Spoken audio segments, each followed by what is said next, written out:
Si os volvéis a Él de corazón y con toda el alma practicando la verdad, volverá Él a vosotros y nunca más apartará su rostro. Ante la enfermedad, un podcast católico para acercarnos al mundo de la enfermedad.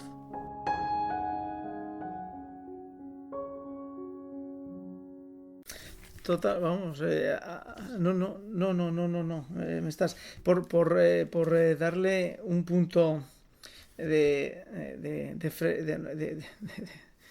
de, de suavidad, porque bueno, pues la realidad es que cuando nos encaramos al tema de la enfermedad y el sufrimiento, pues es un tema duro, ¿no? Claro, que no es duro en la vida del cristiano, me preguntaría yo, ¿no? Es decir, que no es, qué aspecto de nuestra vida dentro de la sociedad es sencillo cuando uno quiere vivir en cristiano toda su vida, pues prácticamente complicado. La enfermedad, el trabajo, los hijos, tú mismo, la televisión, todo se convierte en un lugar donde crecer como cristiano y permanecer dentro de la fidelidad y del crecimiento espiritual con Cristo se hace difícil. Entonces, voy a una anécdota que el otro día, una anécdota que escuchaba en un programa de radio internacional de la EWTN, y era una charla sobre la santidad. Y bueno, pues claro, oye, cuando uno habla de la santidad o escucha algo sobre la santidad, es como cuando se coloca como alumno en la universidad frente a un profesor lleno de sabiduría en integrales y diferenciales y uno es escasamente un lego y bueno, pues se queda ahí como pasmado, ¿no? Como pasmarote. Yo entonces le decía, mamá, he decidido hoy por la mañana que voy a ser santo. He decidido que sí, que tienes razón, que tengo que ser santo y voy a ser santo. Y le dijo su madre, pues muy bien, ¿no ves cómo la santidad ya comienza en ti y va a ser algo muy bonito para ti? Dice, sí, mamá, estoy convencido que la santidad va a ser muy, muy bueno para mí. Con lo cual, hoy, ni mañana ni pasado, me puedes pedir nada que a mí no me guste. Claro, eh, evidentemente lo que estaba pidiendo el niño es yo quiero ser santo sin que tú me pidas y me exijas nada que me cueste, que es justamente lo contrario que estás refiriendo ahora. Es decir, a Abraham le dice el Señor que se ponga en camino, el enfermo, por desgracia, se pone delante con la enfermedad y el Señor le dice, chato, hasta aquí hemos llegado y a partir de ahora tienes un elemento dentro de tu vida que te tiene que empezar a batir las hojas para que toda esa hojarasca que tienes comience a caer.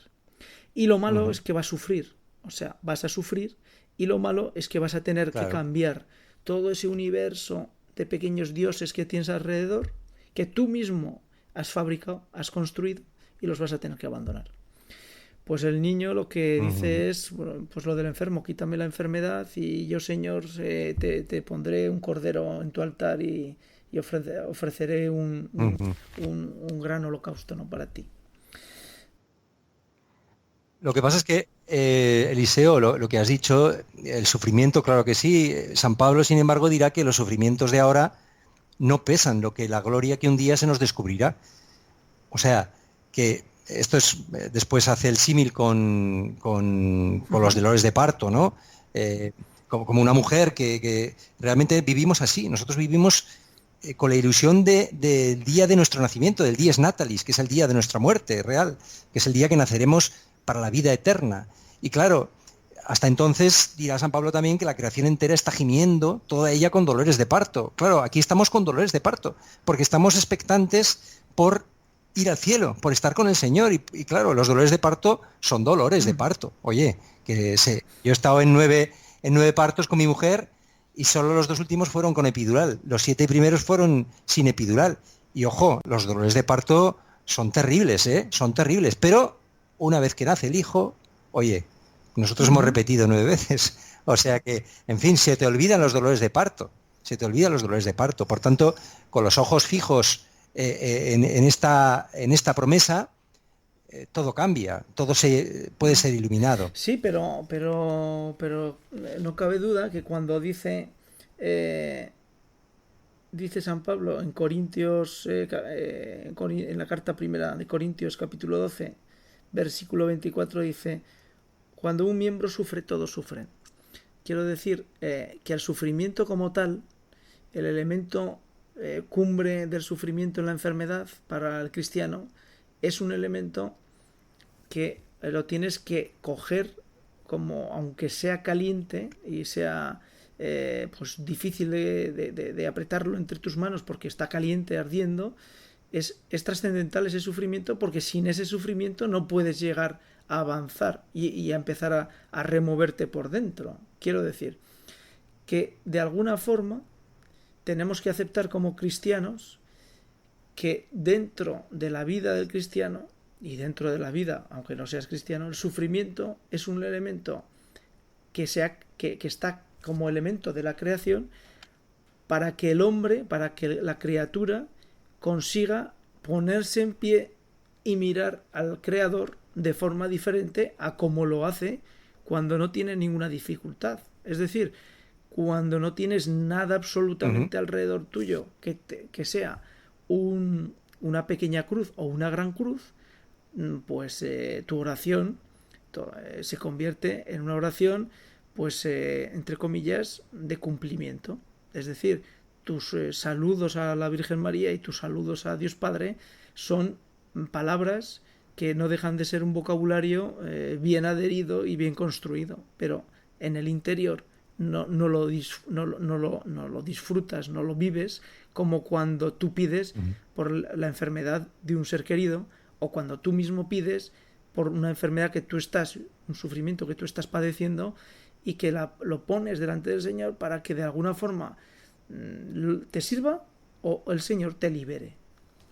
De Cristo se dice también que aprendió sufriendo a obedecer, que hablamos también de... y esto nos llevaría a una palabra mágica también, que es la de la obediencia. La obediencia. Allí, en ese elemento clave de que estás citando, bueno, pues te emplazo a la encíclica de Juan Pablo II sobre el sufrimiento, que, bueno, pues en su día me comentaste. Y bueno, pues he estado dándole una primera lectura rápida, y está claro que hay un elemento importante para poder entender, porque si no, Raúl, desde el punto de vista humano, el sufrimiento, tú y yo sabemos que no hay forma humana de racionalizarlo. Es el absurdo, es el absurdo. Cuando uno enferma, y cuando uno está en sufrimiento, y cuando uno ha perdido su salud, y cuando uno ha dejado de poder estar con sus hijos jugando y no puede estar con su mujer disfrutando de la vida, y cuando el dolor se lo come uno vivo, eso racionalmente el hombre, el ser humano, no tienes posibilidad de colocarlo en ningún sitio. Es decir, es como cuando coges una bolsa de basura que no sirve para nada más que para tirar la basura. Sí. No tiene ningún sentido. Pero claro, la realidad es, perdón, en esa... ¿Te refieres a la carta apostólica de Juan Pablo II? Pues claro, nos establece y nos coloca el sufrimiento como pieza clave para el cristiano dentro de su redención. Pero no quiero meterla aquí, simplemente recordamos que existe y que trabajaremos y hablaremos sobre ella para intentar dar luz a los que están dentro de la enfermedad y los que acompañan a los enfermos. Por volver a Abraham, te diría, Abraham como tal, ¿qué apoyos tiene externos a él mismo para ponerse en camino cuando el Señor lo llama? Ninguno. Por eso Abraham es la fe. Porque se pone en camino con los ojos fijos solo en Dios, en la creencia de que ese Dios que le hablaba era poderoso para darle ese hijo y esa tierra. Ningún apoyo. Precisamente por eso se dice que Abraham es la fe, porque la fe es eso, apoyarte solo en Dios. Apoyos externos, por lo menos de los textos sagrados no se habla. Y de hecho, si la Iglesia dice que Abraham es la fe, es precisamente por eso. De todas formas, la fe, claro, la fe no es... Abraham sí que tenía una seguridad. O sea, Abraham tenía la seguridad de haber escuchado una voz potente. O sea... yo también no es por igualarme a Abraham, pero la primera vez que yo que yo estuve escuchando a alguien que me hablaba de Dios, que me llevó a ponerme en camino, no hice una locura, porque la fe no es una locura, no es un salto en el vacío, como dice, no recuerdo ahora qué filósofo, dice que la fe es un salto en el vacío, de eso nada. Diría San Pablo si la fe es un salto en el vacío, en absoluto. O la fe es ir a un lugar, o sea, la fe es ponerte en camino. La fe también es la seguridad de que tu intuición dentro de ti, o el Espíritu Santo dentro de ti, dirá San Pablo, certifica, te asegura que ese Dios tiene ese poder. Por eso Abraham se pone en camino, no porque hace un salto en el vacío. No. Es que ha escuchado una voz poderosa, que él interpreta que es una voz poderosa. Él, frente a toda desesperanza, se pone en camino. ¿Mm? Igual que la Virgen María, en el fondo también. Dices, hombre, sí, la fe, pero dentro de ella sintió que eso era verdad, que esa palabra era verdad, esa palabra era vida. Dos temas que nos intenten ayudar a concluir y a intentar, bueno, pues cerrar este capítulo sobre Abraham y cómo acontece la fe en la realidad del enfermo. Tú dices, Abraham no tuvo ningún apoyo, ninguna ayuda exterior, pero nosotros sí que la tenemos como cristianos. Nosotros ya no somos Abraham. Nosotros tenemos otras realidades que nos ha ido aportando el Antiguo Testamento y el Nuevo Testamento y el Evangelio, y tenemos todo un compendio de vida cristiana de los padres de la Iglesia que nos están hablando de todas estas realidades. Con lo cual, el cristiano, antes de caer en la enfermedad o entrar en la enfermedad, tiene muchas posibilidades de tener herramientas y armas con las que haberse construido su cuerpo para enfrentarse a la enfermedad, ¿no? Uh-huh. Y de hecho, durante la enfermedad, nosotros también buscamos, dices, ayuda externa. Lógicamente, están los sacramentos. Abraham no tenía los sacramentos, por ejemplo. Sin embargo, Abraham, en el fondo, buscaba también los sacramentos, porque si seguimos avanzando en la historia de Abraham, hay un momento en que Abraham ya no aguanta más esta inseguridad. No puede soportar esta inseguridad, porque claro, esto, nosotros lo decimos así, parece muy bonito. Se puso en camino y creyó que era poderoso, sí, pero luego en el camino, cuando uno se pone en camino, no es todo fácil. En el camino vienen las caídas también. Hay un momento en que Abraham lleva caminando mucho tiempo y dice, oye, que aquí me he puesto en camino, a ver si va a tener razón mi mujer, Sara, que me decía que dónde voy. A ver si va a ser verdad, porque aquí me ha dicho que me ponga en camino y ni aparece, ni me... Y entonces Abraham invoca a Yahvé, invoca a Dios, y le dice, oye, dame una señal, dame una señal. Y es cuando tiene lugar esa alianza por la que Dios pasa por en medio de estos animales y demás. No sé si ahora podemos entrar en eso, ¿no? Pero claro, Abraham necesita signos, necesita un signo. Dice, dame un signo para que yo vea, para que pueda seguir caminando, dame una ayuda. Porque dices, no tiene ninguna ayuda externa. Por eso precisó otra vez que Dios aconteciera con esta alianza que hizo con él. Y nosotros tenemos esta ayuda también, esta nueva alianza que es el cuerpo y la sangre de Cristo. Y por supuesto todos los sacramentos, claro que sí. Antes de la enfermedad y sobre todo durante la enfermedad también. ¿Tú crees que lo que supone la enfermedad para el cristiano y para los que le rodean, sin tener una idea clara, sin tener una aceptación clara de que estamos día y noche caminando hacia ese encuentro con el Padre, es posible enfrentarnos a la enfermedad como un medio para mejorar, como un medio para quitarnos la hojarasca, o no? ¿Quieres decir,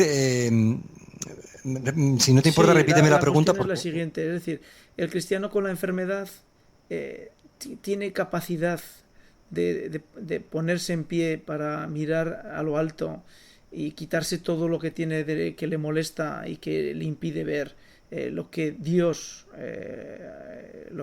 Dios nos está llamando, a lo que Dios nos está empujando, con toda la realidad de la Iglesia y toda la riqueza de la Iglesia, ¿no? Es decir, Espíritu Santo, la realidad de los santos, la realidad de la Virgen María, la realidad de todos los acontecimientos que tenemos en la palabra, en el Evangelio. Todo eso puede ayudar a que el cristiano, cuando se encuentra con la enfermedad, pueda ponerse delante del Señor y decir, bueno, pues aquí estoy. Es decir, yo pensaba, yo Hágase, tenía, ¿no? pero nada de lo que tengo y nada de lo que pensaba. Yo creo que el cristiano, el hombre, no es capaz de nada. O sea, porque has mencionado lo de que tiene capacidad, ¿no? El hombre, yo creo que capacidad imposible, imposible. El hombre no tiene capacidad para afrontar la enfermedad. El hombre es un ser frágil, débil, pero bueno, es posible, porque yo no hablo de oídas, hablo también de personas que he visto, no en mi caso, porque mi caso es un caso sencillo, podríamos decir, pero de tantas personas que no han renegado, de su enfermedad, que no han renegado que han vivido con paz estos acontecimientos y que han aceptado pues que iban a ir a la muerte, pues también con paz. Entonces, bueno, pues claro que sí. ¿Cómo es esto posible? Pues si Cristo vive en ti. Porque una persona que es capaz, digamos, que vive la enfermedad así, es porque el reino de Dios ha llegado. ¿Y qué es el reino de Dios? El reino de Dios es Dios reinando. Si Dios reina en la vida de una persona, es que el reino de Dios ha llegado ya. Si el reino de Dios ha llegado ya, todo cambia. Porque tú dices, yo estoy con el Señor. O sea, estoy con el Señor, es el Señor el que me llama. Y puedes decir como San Pablo, pues ya no sé si es mejor seguir viviendo o seguir morir, porque morir es con mucho lo mejor, dirá San Pablo. Porque morir es estar contigo, es estar con Cristo. Por tanto, oye, pues es que al final, lo que decías tú, todos estamos llamados a lo mismo. Hay una cosa segura, y es que todos vamos, el hombre es un ser que camina hacia la muerte. Entonces, cambia mucho tener esto iluminado, tener esta seguridad, esta fe, lo cambia todo, se relativiza todo. Hasta, fíjate que Jesucristo dirá también, a gritos y con lágrimas, creo que dice así, a gritos y con lágrimas, Jesucristo presentó oraciones y súplicas al que podía salvarlo de la muerte. Creo que es así. Me parece que es la epístola a los hebreos. Presentó oraciones y súplicas al que le podía salvar de la muerte. Y dirá después, y en su angustia fue escuchado. Fíjate este pasaje que es extraño, ¿verdad? Porque dices, ¿cómo que fue escuchado? Pero si lo crucificaron, pero ¿cómo puede decir que en su angustia fue escuchado? No, fue escuchado, claro que sí, porque no murió. O sea, presentó al que podía salvarlo de la muerte. ¿Y fue o no fue salvado de la muerte? Claro que sí. No solo se le salvó de la muerte, sino que venció la muerte y la venció para los demás. Le concedió Dios mucho más de lo que pidió. Dice, en su angustia, dice, al que podía salvarlo de la muerte. Y le salvó de la muerte. Le salvó de la muerte a él y a todos nosotros. Y por último, no, perdón, Eliseo, que te he interrumpido. No, yo quiero terminar también diciendo que, a ver, que Dios es amor. Dios es amor. Entonces, Dios es amor. La enfermedad, no debemos distinguir. Dios no quiere que hagamos un paralelismo entre el amor y la ausencia de sufrimiento. Porque no tiene nada que ver. O sea, un padre hace sufrir a un hijo a veces. Digamos, no tiene nada que ver el amor con el sufrimiento. A veces, precisamente porque le amas, tienes que hacer sufrir a un hijo. No quiero decir yo que la enfermedad la mande Dios para hacerte sufrir, para que aprendas, no. Lo que yo quiero decir es que no asociemos el sufrimiento con que Dios no te ama. Eso es el discurso del demonio. Sufrimiento, o sea, el demonio te dice, si Dios existe no puede haber sufrimiento. Y no, Jesucristo hace ese sufrimiento distinto, glorioso. A veces el amor requiere sufrimiento, requiere purificación. Porque la historia de Abraham continuó después con Abraham intentó hacer las cosas como él quería, Al final dijo, pues a ver si resulta que tengo que tener un hijo con la esclava, que ese hijo que me ha prometido lo tengo que tener con la esclava, con Agar. Intentó hacer sus chanchullos, sus composiciones, cogió la esclava, dio a luz en los brazos sobre las piernas de Sara, su mujer, y pensó que así a lo mejor ese hijo es como si fuera de Sara. O sea, él empezó a hacer sus apaños, porque claro, durante el camino de la fe, pues uno empieza a hacer sus apaños, sus recortes, se fía de Dios, pero bueno, se fía, pero a veces sí, a veces no. En fin, luego nació su hijo Isaac. Que la historia de Abraham es una historia riquísima, que de cada uno de los pasajes podríamos estar hablando pues muchísimo rato, porque Isaac en el fondo, Isaac es símbolo también, es anticipación de Cristo. Isaac que fue sacrificado, o que iba a ser sacrificado, y que apareció un cordero, ese cordero que es Jesucristo. Bueno, pues eso, la historia de Abraham daría para muchísimo más, pero creo que lo tenemos que dejar aquí. Raúl, vamos a cerrar este capítulo de Abraham y la enfermedad como acontecimiento en la vida del enfermo. Y creo que hoy hemos dado con el inicio de lo más sagrado de lo que sería el momento de la enfermedad, y es la aceptación y el tener que comenzar un camino hacia el Señor distinto, totalmente distinto a lo que nos hubiera gustado y lo que hubiéramos podido figurar en nuestras cabezas para nuestra vida y para los que nos rodean. Un placer, como siempre. Y nos ponemos con una oración, con un Padre Nuestro, para que el Señor dé luz a todo lo que hemos escuchado y todo lo que hemos intentado comentar y todo lo que tú has intentado dejarnos claro sobre el sufrimiento y la enfermedad en el ser humano, para que, como digo, pues bueno, el Señor nos ayude a entender y a compartir. Y como tú decías, y ya que nosotros poco podemos hacer, que sea Él quien haga en nosotros, que seguramente nos irá mejor. Padre nuestro que estás en el cielo, santificado sea tu nombre, venga a nosotros tu reino, hágase tu voluntad en la tierra como en el cielo. Danos hoy nuestro pan de cada día, perdónanos nuestras ofensas, como también nosotros perdonamos a los que nos ofenden. No nos dejes caer en la tentación y líbranos del mal. Amén. Hasta otra, amigos. Hasta otra, Raúl. Chao. Adiós.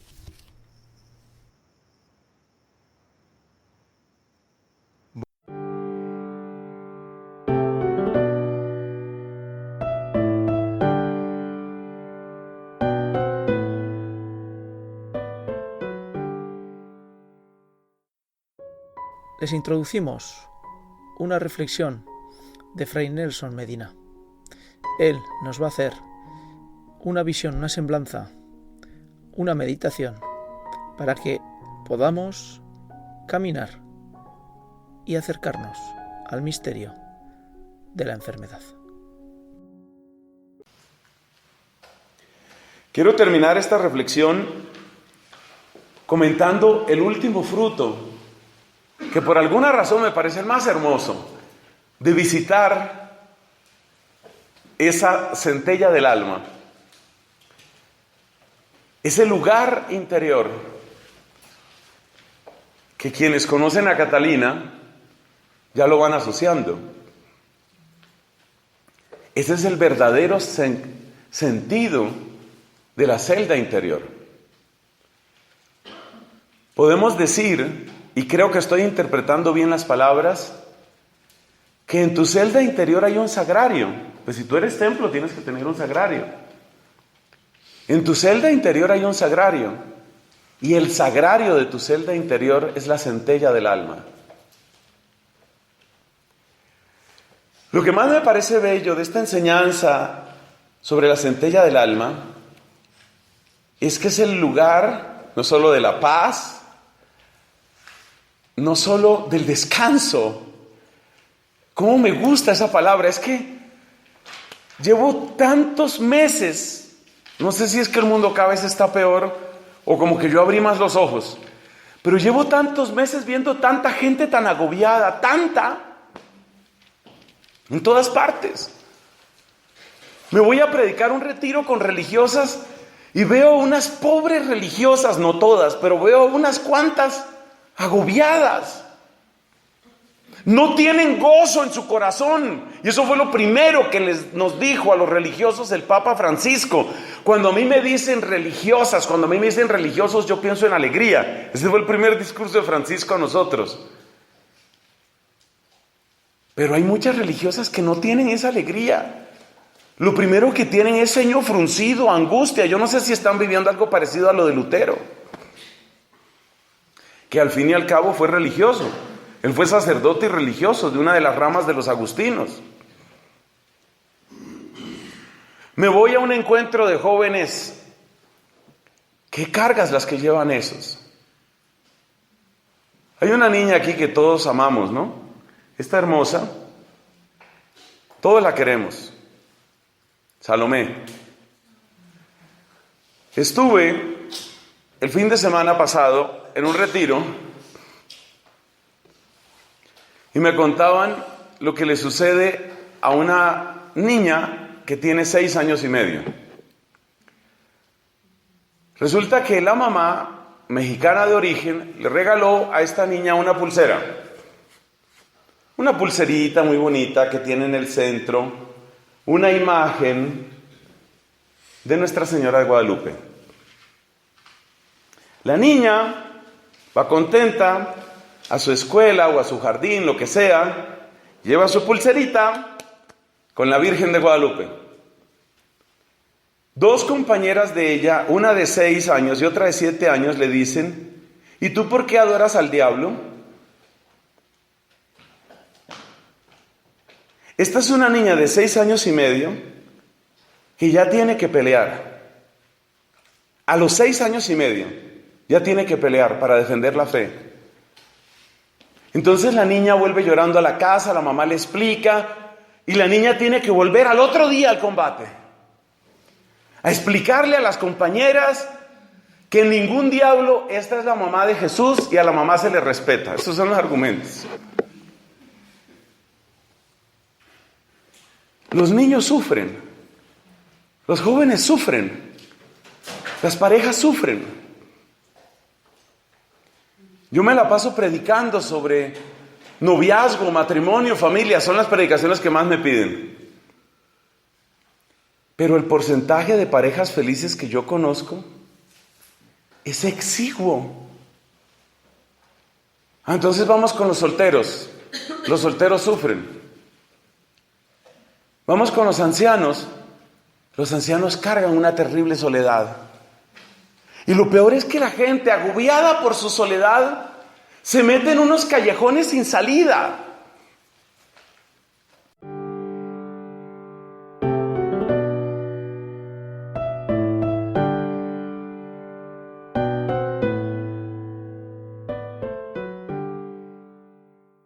En muchas ocasiones creemos que los momentos duros, las dificultades, son el gran momento para encontrarnos a Dios. Y no es así. A veces los momentos más difíciles son los que nos acaban aportando la dificultad mayor para acercarnos hasta Él. ¿Por qué? Pues porque probablemente los acontecimientos superan nuestras fuerzas y porque estamos intentando superar esos acontecimientos con nuestra voluntad, y nuestra voluntad se manifiesta débil y limitada. El gran sueño de los hombres sin Dios, es no sufrir, no morir, no padecer, vivir siempre felices y en una alegría que solamente en el paraíso la conoció el hombre. Se busca todo tipo de curaciones o de medicamentos que nos liberen de la enfermedad y de la muerte.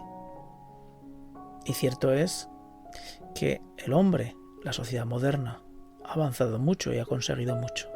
Pero como si en un maldito juego se tratara, conforme aparece una solución, se escapa y se aleja la vida eterna en la tierra. Porque no estamos llamados a la vida eterna en la tierra, estamos llamados a la vida eterna en el cielo. Sin embargo, el cristiano sabe que la enfermedad y muerte son encuentro con Dios, uno en la tierra y otro en el cielo, uno temporal y otro eterno. La enfermedad nos permite vislumbrar el camino hacia el cielo. Y la muerte nos enseña cara a cara la eternidad y el cielo. La enfermedad es parte de la creación imperfecta, que espera la redención total en la segunda venida de Jesús, nuestro Señor. Esa creación que afecta a todos, a creyentes y a no creyentes. Creamos o no creamos, la segunda venida será. Cristo vendrá de nuevo a juzgar a vivos y a muertos. Y será un juicio de amor. No será un juicio de justificación, de obras, de poder, de hechos. Será un juicio de amor. ¿Cuánto has amado? Tanto has amado, tanto perdonar. Creyentes y no creyentes, cuando tienen la enfermedad, tienen la posibilidad unos de crecer hacia Dios y otros de encontrarse con el mismo Jesús de Nazaret. Los no creyentes pueden tener el primer encuentro y comenzar el viaje hacia Dios con su iglesia, su salvación por medio de los sacramentos. Es allí donde la enfermedad puede traernos los mayores dones y las mejores glorias para nuestra vida. Si os volvéis a Él de corazón y con toda el alma practicando la verdad, volverá Él a vosotros y nunca más apartará su rostro. Considerad, pues, lo que ha hecho por vosotros y a pleno pulmón dadle gracias. Bendecid al Señor de la justicia, ensalzad al Rey de los siglos. Y anunciaré su poder y su grandeza ante la enfermedad, un podcast católico para acercarnos al mundo de la enfermedad.